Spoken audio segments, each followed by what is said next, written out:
kesempatan kali ini, saya bersama teman-teman saya akan membahas tentang bab 5, mewaspadai ancaman terhadap kedudukan negara Republik Indonesia. Mari kita telaah, apa sih ancaman terhadap integrasi nasional? Oh ya, ada yang tahu apa itu integrasi nasional? Jadi, integrasi nasional merupakan upaya penyatuan berbagai perbedaan, seperti kelompok budaya dan kelompok suku dalam suatu wilayah, sehingga membentuk kesatuan. Dalam membangun integrasi nasional, bangsa Indonesia selalu dihadapkan pada ATHG, yaitu A. Ancaman. Ancaman merupakan suatu hal atau usaha yang bersifat mengubah atau merombak kebijaksanaan yang dilakukan secara konsepsional, kriminal, serta politik. T. Tantangan. Tantangan merupakan suatu hal atau usaha yang bertujuan atau bersifat menggugah kemampuan. H. Hambatan. Merupakan suatu hal atau usaha berasal dari diri sendiri yang bertujuan melemahkan atau menghalangi secara tidak konsepsional. Dan G. Gangguan. Merupakan usaha dari luar yang bertujuan melemahkan atau menghalangi secara tidak konsepsional. Ancaman bagi integrasi nasional tersebut dapat datang dari luar maupun dari dalam negeri Indonesia sendiri loh teman-teman, dan dalam berbagai dimensi kehidupan, seperti ideologi, politik, ekonomi, sosial budaya, serta pertahanan dan keamanan. Ancaman tersebut juga biasanya berupa ancaman militer dan non-militer. Ancaman di bidang ideologi. Bangsa Indonesia belum sepenuhnya terbebas dari pengaruh ideologi lainnya, misalnya pengaruh liberalisme. Saat ini kehidupan liberal yang menekankan aspek kebebasan individual. Ternyata globalisasi mampu meyakinkan masyarakat Indonesia bahwasanya liberalisme dapat membawa manusia yang menuju ke arah kemajuan dan kemakmuran. Akan tetapi, pada umumnya justru pengaruh yang diambil yaitu yang bernilai negatif. Misalnya gaya hidup yang diliputi kemewahan, pergaulan bebas, dan lain-lainnya.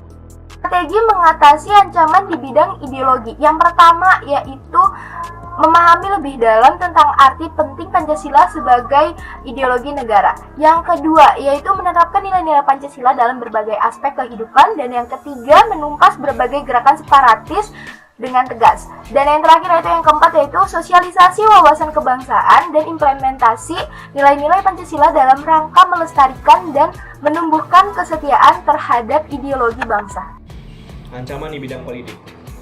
Ancaman di bidang politik dapat bersumber dari luar negeri maupun dalam negeri. Dari luar negeri, ancaman di bidang politik dilakukan oleh suatu negara dengan melakukan tekanan politik terhadap Indonesia.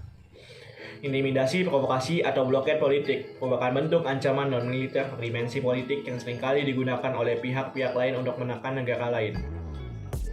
Ancaman yang berdimensi politik yang bersumber dari dalam negeri dapat berupa penggunaan kekuatan dalam bentuk pengerahan massa untuk menumbangkan pemerintah yang berkuasa. Bentuk lain yang digunakan adalah menggalang kekuatan politik untuk melemahkan kekuasaan pemerintah tersebut. Selain itu, ancaman separatisme merupakan bentuk lain dari ancaman politik yang timbul dari dalam negeri.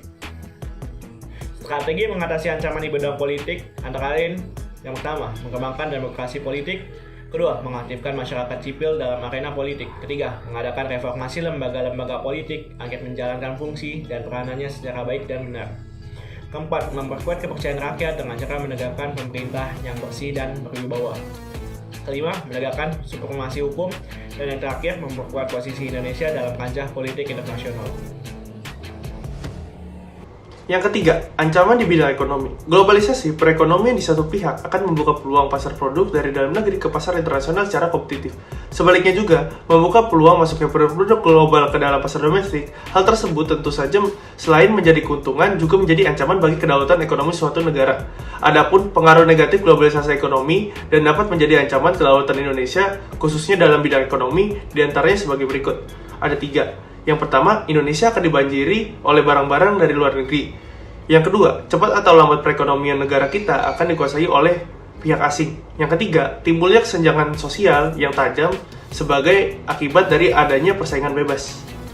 Yang kedua, strategi mengatasi ancaman di bidang ekonomi. Untuk mewujudkan hal tersebut, kiranya perlu segera diwujudkan hal di bawah ini. Yang pertama, sistem ekonomi dikembangkan untuk memperkuat produksi domestik bagi pasar dalam negeri sehingga dapat memperkuat perekonomian rakyat. Yang kedua, pertanian dijadikan prioritas utama karena mayoritas penduduk Indonesia bermata pencarian sebagai petani. Industri-industri haruslah menggunakan bahan baku dalam negeri sehingga tidak bergantung impor dari luar negeri. Ancaman di bidang sosial budaya. Ancaman di bidang sosial budaya terbagi menjadi dua, yaitu ancaman dari dalam dan ancaman dari luar. Ancaman dari dalam biasanya didorong oleh isu-isu kemiskinan, kebodohan, keterbelakangan, dan ketidakadilan. Isu-isu tersebut dapat memancing permasalahan seperti separatisme, terorisme, kekerasan, dan bencana akibat kekerasan manusia. Isu tersebut dapat mengancam kesatuan bangsa, nasionalisme, dan patriotisme. Sedangkan ancaman dari luar timbul sebagai akibat pengaruh negatif globalisasi. Di antaranya sebagai berikut: munculnya gaya hidup konsumtif, memakai barang-barang dari luar negeri, munculnya sifat hedonisme, adanya sikap individualisme. Strategi mengatasi ancaman di bidang sosial budaya. Dalam menghadapi pengaruh dari luar yang dapat membahayakan kelangsungan hidup sosial budaya, bangsa Indonesia berusaha memelihara keseimbangan dan keselarasan fundamental, yaitu keseimbangan antara manusia dengan alam semesta, manusia dengan masyarakat, manusia dengan Tuhan, keseimbangan kemajuan lahir dan kesejahteraan batin. Kesadaran akan perlunya keseimbangan dan keserasian melahirkan konsentrasi yang tinggi, sehingga dapat menjadi bangsa yang bermerdeka dan bertekad untuk selalu hidup bersatu. Nah, selanjutnya yaitu ancaman terhadap integrasi nasional dalam bidang pertahanan dan keamanan. Nah, pada umumnya dalam bidang pertahanan dan keamanan, ancamannya itu adalah ancaman militer. Nah, ancaman militer sendiri ini adalah ancaman dengan menggunakan kekuatan bersenjata. Ancaman ini dinilai memiliki kemampuan membahayakan kedaulatan negara, keutuhan wilayah, dan yang terakhir yaitu keselamatan bangsa itu sendiri. Pada kesempatan kali ini saya akan membahas ancaman dalam bidang pertahanan dan keamanan. Jadi yang pertama itu ada agresi dan invasi.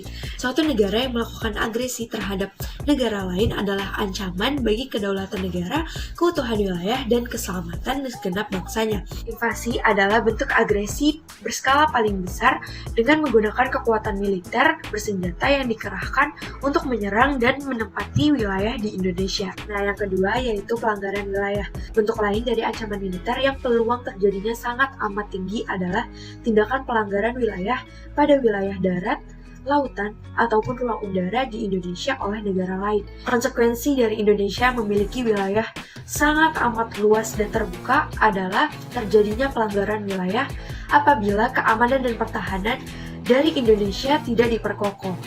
Nah, kalau tadi kita udah ngomongin ancaman terhadap integrasi nasional dalam bidang pertahanan dan keamanan, sekarang saya akan membahas tentang strategi mengatasi ancaman terhadap integrasi nasional dalam bidang pertahanan dan keamanan. Sistem pertahanan rakyat semesta atau Sishan Kamrata pada hakikatnya adalah bentuk segala upaya untuk menjaga pertahanan dan keamanan negara. Jadi seluruh rakyat dan segenap sumber daya nasional, sarana dan prasarana nasional, serta seluruh wilayah negara merupakan satu kesatuan pertahanan yang utuh dan menyeluruh. Ancaman militer akan sangat amat berbahaya apabila tidak segera diatasi bangsa Indonesia. Maka itu harus diterapkan strategi yang tepat untuk mengatasinya. Dalam Undang-Undang Negara Republik Indonesia tahun 1945 telah mengatur strategi pertahanan dan keamanan bangsa Indonesia dalam mengatasi ancaman militer. Hal tersebut tercantum dalam Undang-Undang Dasar 1945 Pasal 30 Ayat 1-5. Demikianlah pembahasan yang dapat kami sampaikan. Kurang lebihnya mohon maaf.